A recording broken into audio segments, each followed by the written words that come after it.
Trends of Latin America Tissue Market, Part 2.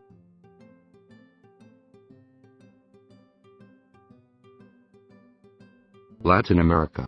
Case study of Brazil, Mexico, Colombia, Argentina and Chile. Brazil is the largest country in Latin America. It's divided into 27 federal units, within which 26 are states and 1 is federal district where the capital resides. The country's capital is named Brasilia.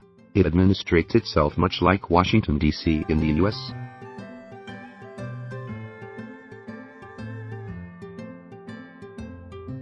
Brazil has about 202 million people, the 5th populated country in the world. About 47% of the population is identified as white, 43% Pardo, 8% black, 1.5% Asian, and 0.5% Amerindian. Brazil was once Portugal's colony, making it the only country with Portuguese as its official language in the region. The Brazilian tissue and hygiene market is the largest in Latin America, and the 4th largest in the world. In 2019, Brazilian tissue and hygiene market yielded a revenue of US $9,329 million. Brazil tissue sales reached $2.3 billion in 2016, of which 86% were toilet paper, 10% paper towel, 2% facial tissue and 2% paper tableware. Brazil suffered through a major recession beginning in 2014 and got into a slow recovery mode from 2017. Rise in unemployment, the tightening of credit conditions and decline of household incomes, combined with high inflation and a weak real, undermined consumers' purchasing power. Economic downturn resulted in tissue consumption contracting by 3.5% in 2015, although it recovered somewhat to the 2014 level in 2016 and experienced a marginal increase of 0.5% in 2017. With estimated 560,000 tons in unmet potential for retail tissue and estimated $1.8 billion in potential additional revenues, Brazil remains one of the focus markets for the tissue industry.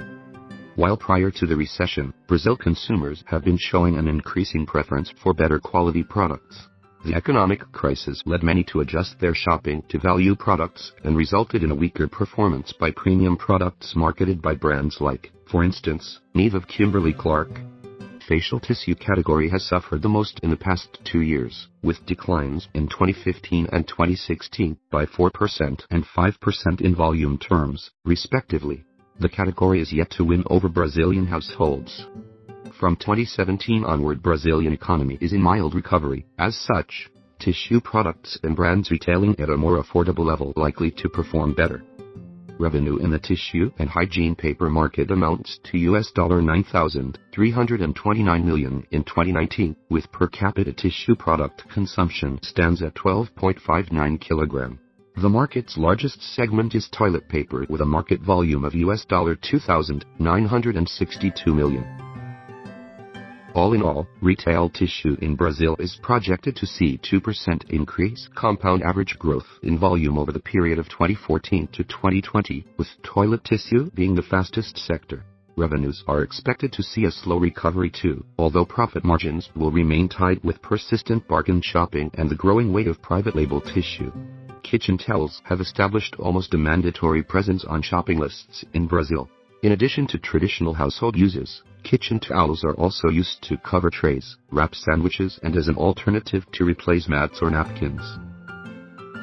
Facial tissues and handkerchiefs are the smallest retail tissue category in Brazil. Unlike in Europe or the US, facial tissues are not an everyday item. The Brazilian retail tissue market is headed up by Kimberly-Clark, which held a 23% value share in 2009 and is the only large multinational to have a significant presence. Santur and CMPC take second and third places respectively in retail tissue sales overall. At category level, Kimberly-Clark takes the top spot in toilet paper and paper tableware, but is pushed into second place in both kitchen towels by Santur and tissues by CMPC Tissuesa, a Chilean company which has gained a presence in Brazil by acquiring Melhoramentos Papéis during 2009.